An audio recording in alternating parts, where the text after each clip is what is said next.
imagine ta maison comme une glacière. S'il n'y a pas de couvercle isolant, la glace fond très vite. Eh bien, pour une maison, c'est exactement pareil. Sans isolation thermique, c'est comme si tu laissais la porte du frigo grande ouverte en plein été.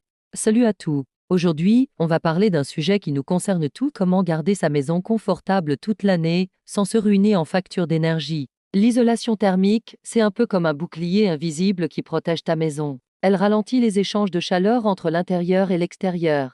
Simple, mais terriblement efficace. C'est la différence entre une maison où il fait bon vivre et un four en été ou une glacière en hiver. Mais où faut-il isoler en priorité? Imagine que ta maison soit un seau qui fuit. Tu vas d'abord boucher les plus gros trous, non? Dans une maison, ces fuites se trouvent principalement dans le toit, qui peut laisser passer jusqu'à 30% de la chaleur. Ensuite viennent les murs avec 25% et les fenêtres qui représentent environ 15% des pertes. C'est énorme, non? Pour colmater ces fuites, on utilise des matériaux isolants. Leur efficacité se mesure avec un chiffre qu'on appelle lambda. C'est un peu comme les étoiles d'un hôtel, plus le chiffre est petit, meilleur est l'isolant. La laine de roche, par exemple.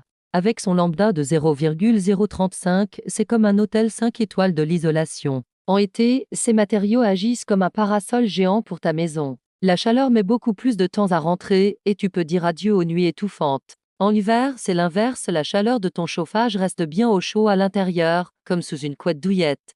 Le résultat? Une maison où il fait bon vivre toute l'année, des factures d'énergie qui fondent comme neige au soleil, et en bonus, une belle action pour la planète avec moins de dioxyde de carbone émis. Mais l'isolation n'est qu'une partie de l'histoire. Dans notre prochaine vidéo, on va découvrir comment les matériaux de construction eux-mêmes peuvent transformer ta maison en havre de fraîcheur. Si cette vidéo t'a plu, n'oublie pas de liker et de t'abonner pour ne pas manquer la suite. À très bientôt pour de nouveaux conseils pour une maison plus confortable et économe.